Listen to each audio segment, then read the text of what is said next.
Fathers and Sons by Ivan Turgenev. Chapter 11. Half an hour later Nikolai Petrovich went into the garden to his favorite arbor. He was filled with melancholy thoughts.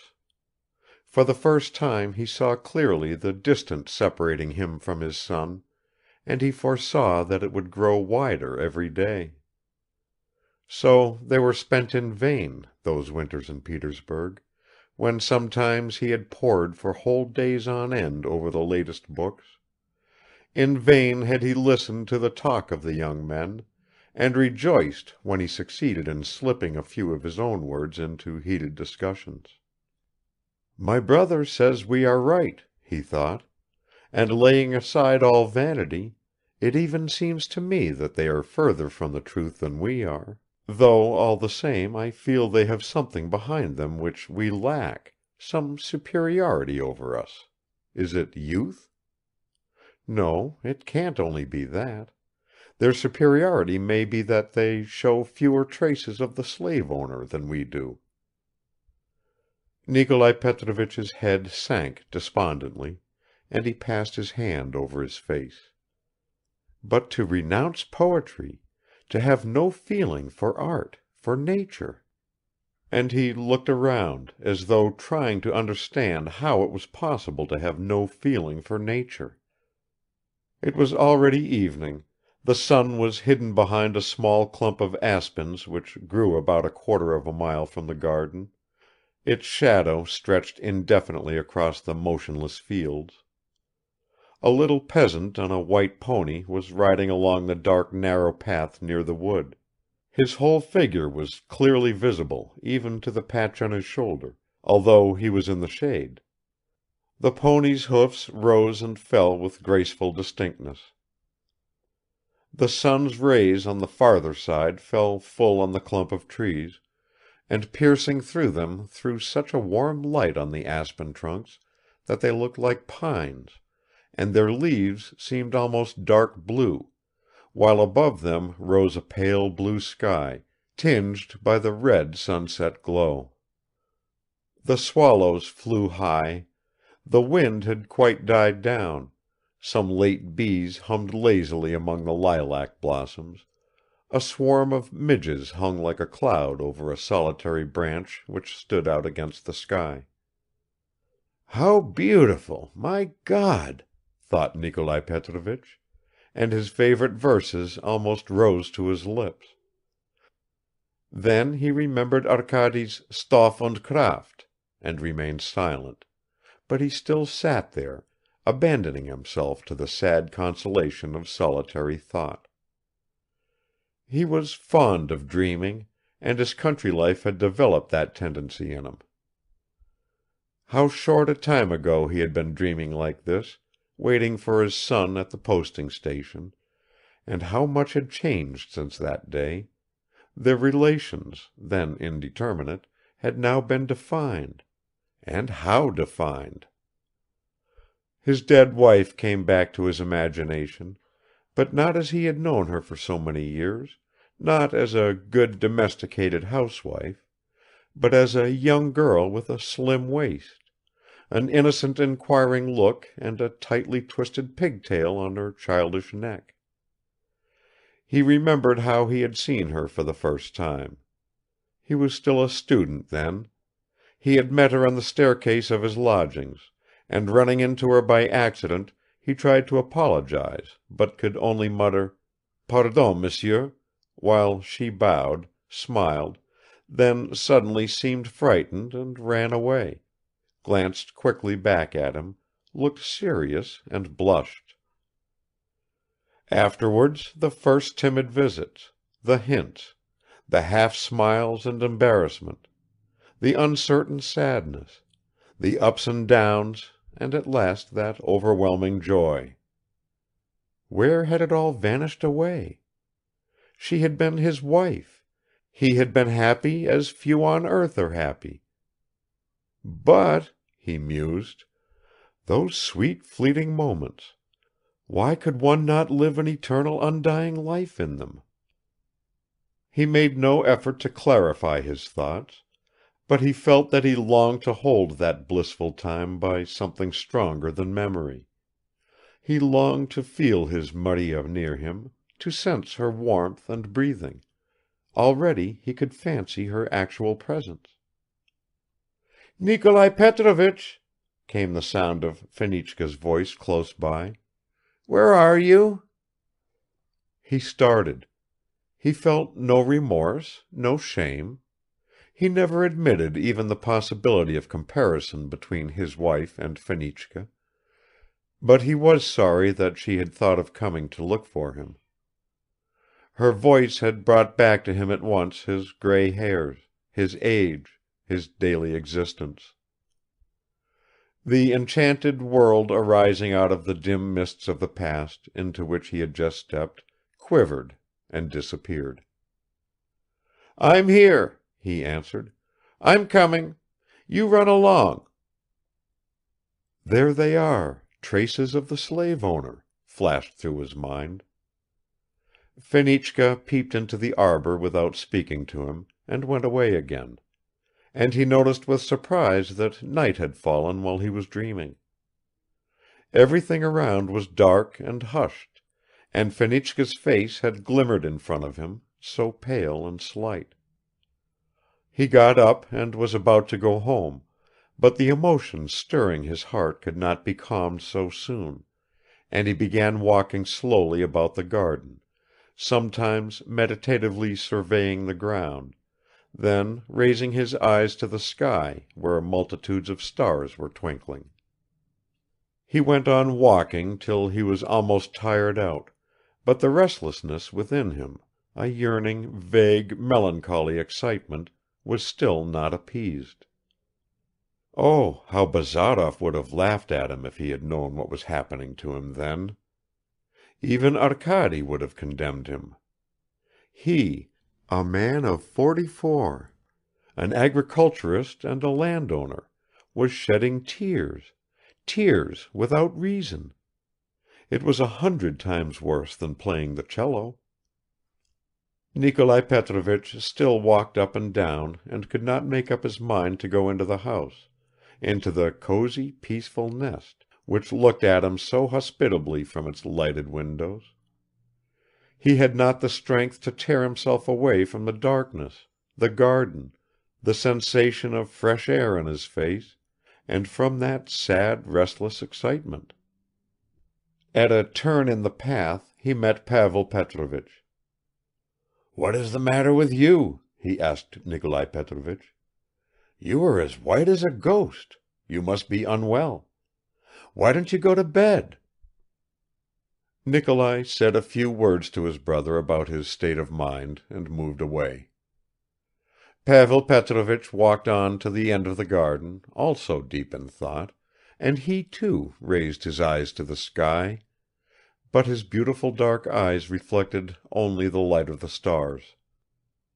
He was not born a romantic idealist, and his fastidiously dry though ardent soul, with its tinge of French skepticism, was not addicted to dreaming. "Do you know what?" Bazarov was saying to Arkady that very night. "I've had a splendid idea. Your father was saying today that he had received an invitation from that illustrious relative of yours. Your father doesn't want to go, but why shouldn't we be off to X? You know the man invites you as well. You see what fine weather it is. We'll stroll around and look at the town. Let's have a jaunt for 5 or 6 days, no more." "And you'll come back here afterwards?" "No, I must go to my father's. You know he lives about 20 miles from X. I've not seen him or my mother for a long time. I must cheer the old people up. They've been good to me, my father particularly. He's awfully funny. I'm their only one." "Will you stay long with them?" "I don't think so. It'll be dull, of course." "And you'll come to us again on your way back?" "I don't know. We'll see. Well, what do you say? Shall we go?" "If you like," answered Arkady languidly. In his heart he was overjoyed by his friend's suggestion, but thought it a duty to conceal his feeling. He was not a nihilist for nothing. The next day he set off with Bazarov to X. The younger members of the household at Maryino were sorry about their departure. Dunyasha even wept, but the older people breathed more freely. End of chapter 11. Chapter 12. The town of X, to which our friend set off, was under the jurisdiction of a governor, who was still a young man, and who was at once progressive and despotic, as so often happens with Russians. Before the end of the first year of his governorship, he had managed to quarrel not only with the marshal of nobility, a retired guards officer, who kept open house and a stud of horses, but even with his own subordinates. The resulting feuds at length grew to such proportions that the ministry in Petersburg found it necessary to send a trusted official with a commission to investigate everything on the spot. The choice of the authorities fell on Matvei Ilyich Kolyazin, the son of that Kolyazin under whose protection the brothers Kirsanov had been when they were students in Petersburg. He was also a young man, that is to say, he was only just over 40, but he was well on the way to becoming a statesman and already wore 2 stars on his breast. Admittedly, one of them was a foreign star and not of the first magnitude. Like the governor, upon whom he had come to pass judgment, he was considered a progressive, and though he was already a bigwig, he was not altogether like the majority of bigwigs. Of himself he had the highest opinion; his vanity knew no bounds, but his manners were simple, he had a friendly face, he listened indulgently and laughed so good-naturedly that on first acquaintance he might even have been taken for a jolly good fellow. On important occasions, however, he knew, so to speak, how to make his authority felt. "Energy is essential," he used to say then. "L'énergie est la première qualité d'un homme d'état." Yet in spite of all that, he was habitually cheated, and any thoroughly experienced official could twist him round his finger. Matvei Ilyich used to speak with great respect about Guizot, and tried to impress everyone with the idea that he did not belong to the class of routine officials and old-fashioned bureaucrats, that not a single phenomenon of social life escaped his attention. He was quite at home with phrases of the latter kind. He even followed, with a certain casual condescension, it is true, the development of contemporary literature, as a grown-up man who meets a crowd of street urchins will sometimes join them out of curiosity. In reality, Matvei Ilyich had not got much farther than those politicians of the time of Alexander I, who used to prepare for an evening party at Madame Svyechin's by reading a page of Condillac. Only his methods were different and more modern. He was a skillful courtier, an extremely cunning hypocrite, and little more. He had no aptitude for handling public affairs, and his intellect was scanty, but he knew how to manage his own affairs successfully. No one could get the better of him there, and, of course, that is a most important thing.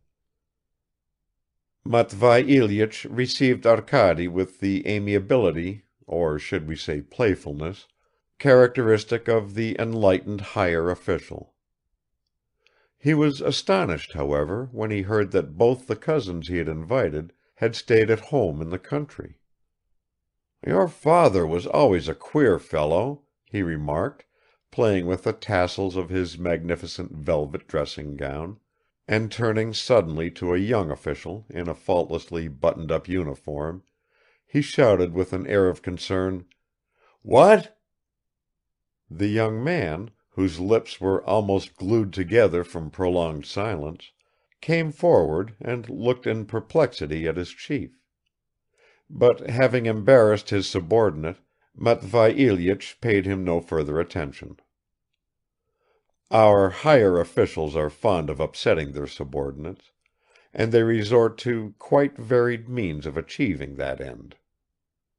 The following method, among others, is often used, is quite a favorite, as the English say. A high official suddenly ceases to understand the simplest words and pretends to be deaf. He asks, for instance, what day of the week it is. He is respectfully informed, "Today's Friday, your Excellency." "Eh? What? What's that? What do you say?" the great man repeats with strained attention. "Today's Friday, your Excellency." "Eh? What? What's Friday? What Friday?" "Friday, your Excellency, the day of the week." "What? Are you presuming to teach me something?" Matvei Ilyitch remained a higher official, though he considered himself a liberal. "I advise you, my dear boy, to go and call on the governor," he said to Arkady.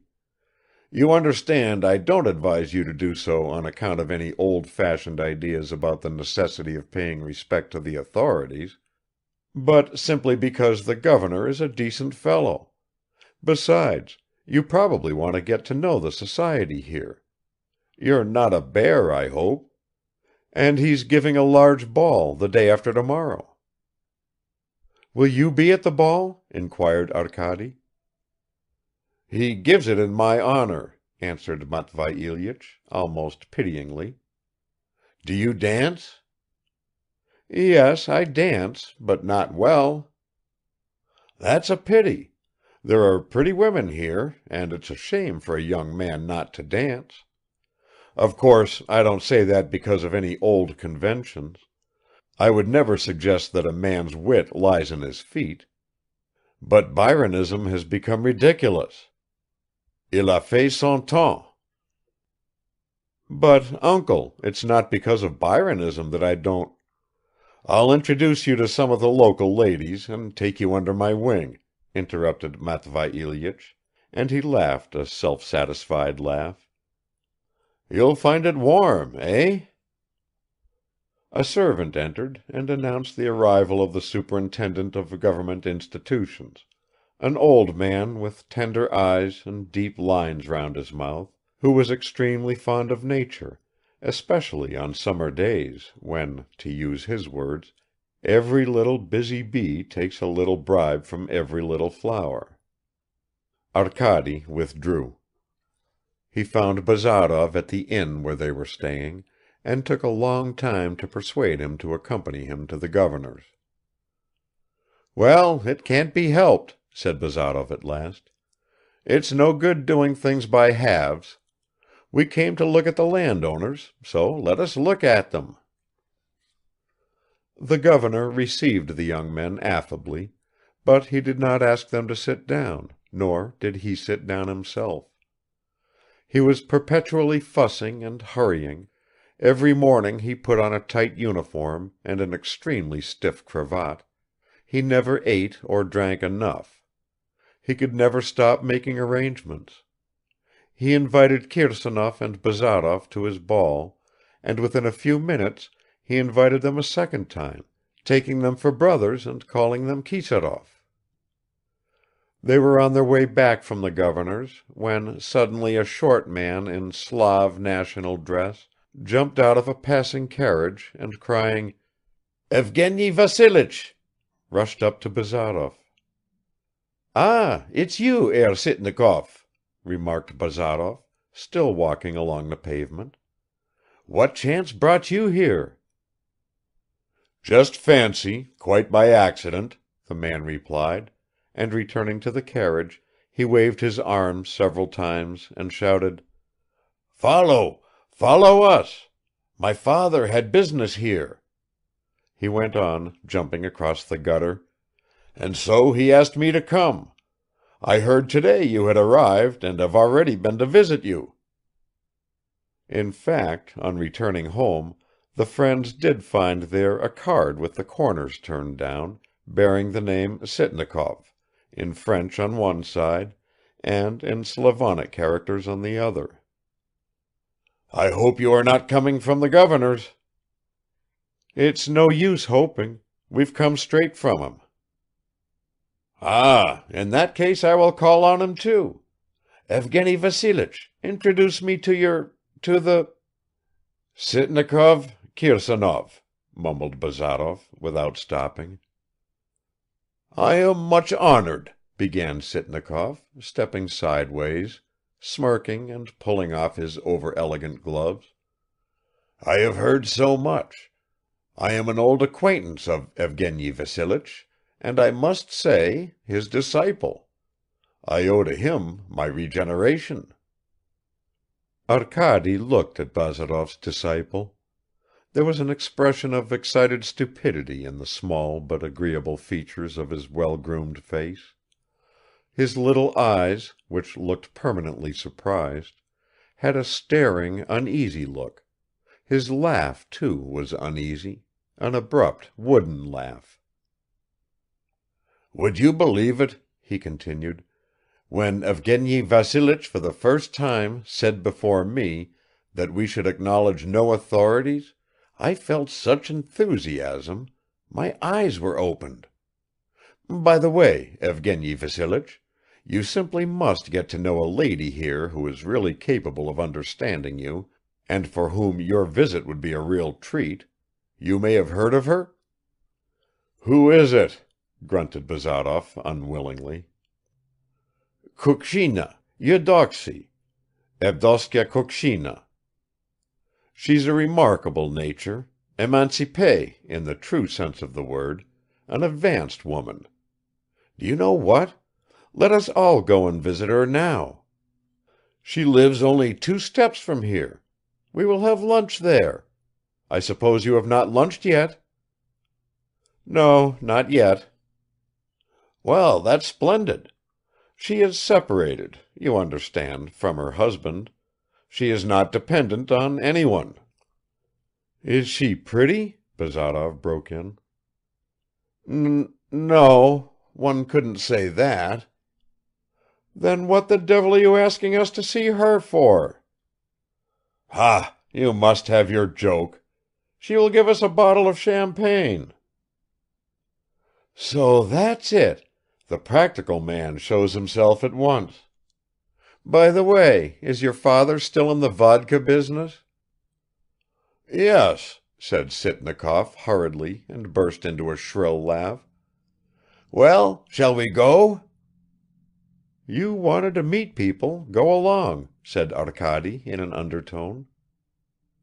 "And what do you say about it, Mr. Kirsanov?" interposed Sitnikov. "You must come too; we can't go without you." "But how can we burst in upon her all at once?" "Never mind about that. Kukshina is a good sort." "Will there be a bottle of champagne?" asked Bazarov. "3!" cried Sitnikov. "I'll answer for that." "What with?" "My own head." "Better with your father's purse. However, we'll come along." Chapter 12